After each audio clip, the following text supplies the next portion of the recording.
EV India expo में अभी हमारे साथ हैं अभिजीत सिन्हा जी, जो साल भर बाद हमसे इनकी मुलाकात हो रही है, क्योंकि साल भर पहले ही आपने ईवी इंडिया एक्सपो जो है ऑर्गेनाइज़ कराया था। बहुत अच्छी रैली भी हुई थी जो आगरा से चल के ग्रेटर नोएडा और तक आई थी, और हमने काफ़ी उस समय साक्षात्कार भी किया था। एक बार फिर हमारे साथ मुखातिब हैं सिन्हा जी, स्वागत है आपका ग्रेटर नोएडा में। तो पिछले बार से 1 साल बीत चुका है, तो क्या अंतर दिख रहे हैं? जो मार्केट है कितना ग्रोथ हुआ है और लोगों का अट्रैक्शन कितना बढ़ा है इलेक्ट्रॉनिक व्हीकल की ओर, जबकि सरकार भी दावा कर रही है, कह रही है कि आगे आने वाला समय, आज जनरल वीके सिंह ने भी उद्घाटन के वक्त कहा कि भविष्य जो है ईवी का ही है। तो आप इसे किस तरह से व्याख्या करेंगे?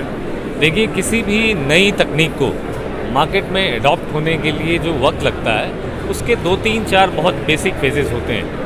उन फेजेस में पहले प्रोडक्शन का उस लाइन में होना, एडॉप्शन का बढ़ना, उसके लिए जो रूल रेगुलेशंस हैं या गाइडेंस हैं या गाइडलाइंस हैं, इन सब का आना होता है। इन सब के आने के बाद बाज़ार इस तरह का बनता है कि उसको एक्सपोजिशन के लेवल पे ले जाया जा सके, उसमें प्रदर्शनी लगाई जा सके। तो पिछले साल जो प्रदर्शनी लगी थी और इस साल जो प्रदर्शनी लगी है, इसमें 2-3 मूल जो चीज़ें हैं बढ़ के आई हैं, वो ये है कि पहले बिज़नेस मॉडल से रिलेटेड क्लैरिटी नहीं थी बहुत ज़्यादा।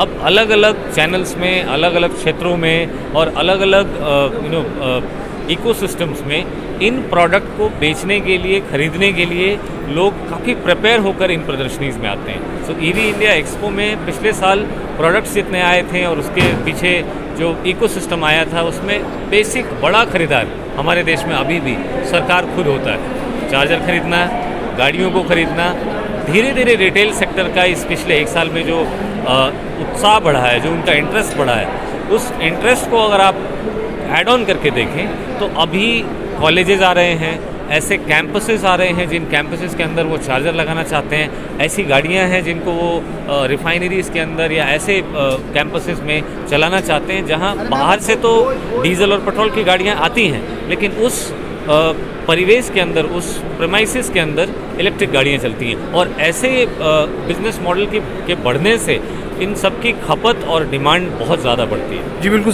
सही फरमाया आपने।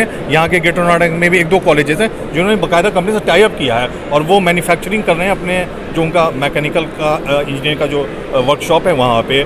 तो मेरा अब अगला सवाल होगा कि इस बार जो है कितने कंपनियाँ आई हैं, कितने स्टॉल्स लगभग हैं, और ख़रीदार जो है या जो देखने जो लोग आते हैं प्रदर्शनी, उनके कितने आने की उम्मीद है? अभी उम्मीद कर रहे हैं हम लोग कि कम से कम 20,000 तक लोग इसमें प्रदर्शनी को देखने ज़रूर आएंगे।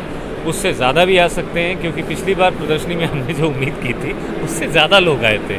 और करीब 300 के आसपास कंपनियां हैं जो इसमें एग्जिबिट कर रही हैं, अपने प्रोडक्ट को दिखा रही हैं। उनके साथ बहुत सारी ऐसी कंपनियां भी हैं जो इकोसिस्टम को इनेबल करती हैं, जैसे फाइनेंस की, सॉफ्टवेयर की, उनके ऐप बनाने की या उनके ऊपर उनको फैसिलिटेट करने की, वैसी कंपनियां भी आ रही हैं। सो इस सिस्टम में इस बार टेक्नोलॉजी, प्रोडक्ट और सर्विस, तीनों सेगमेंट के लोग इलेक्ट्रिक मोबिलिटी के हिस्सा ले रहे हैं। और जो खरीदार हैं वो भी दोनों तरह के हैं, इंस्टीट्यूशनल बायर्स भी हैं, रिटेल बायर्स भी हैं, जिनको व्यक्तिगत यूज़ के लिए गाड़ी खरीदनी है वो भी हैं, जिनको इंस्टीट्यूशनल लेवल पे गाड़ी खरीदनी है या चार्जर लेना है वो भी हैं। कई सारे ऐसी एजेंसीज़ भी हैं जैसे RWA हैं, बहुत सारे अपार्टमेंट की मैनेजमेंट के लोग हैं जिनको इस पर शामिल किया गया है कि आप आएँ और देखें कि आपके अपार्टमेंट में 2, 3, 4 जितनी पार्किंग है उसमें से क्या 5 चार्जिंग स्टेशन या 5 चार्जर लगाए जा सकते हैं। इन इकोसिस्टम को डेवलप करने के लिए ईज़ ऑफ डूइंग बिजनेस हमेशा उनके साथ, नए पायलट को करने के लिए उनके साथ कंधे से कंधा मिलाकर टेक्नोलॉजी को, कमर्शलाइजेशन को, पॉलिसी को एक साथ एक टेबल पर लाने के लिए साथ में जुड़ा हुआ है। सर बहुत बहुत शुक्रिया आपका। तो आप थे अभिजीत सिन्हा जी जो हमसे बात कर रहे थे ईवी मार्केट के बारे में। फिलहाल इस खबर में इतना ही। इसकी खबर से अवेयर रहने के लिए हमारे YouTube चैनल ग्रेटर न्यूज़ को सब्सक्राइब करें। फिलहाल इस खबर में इतना ही। मुझे दीजिए इजाज़त। नमस्कार।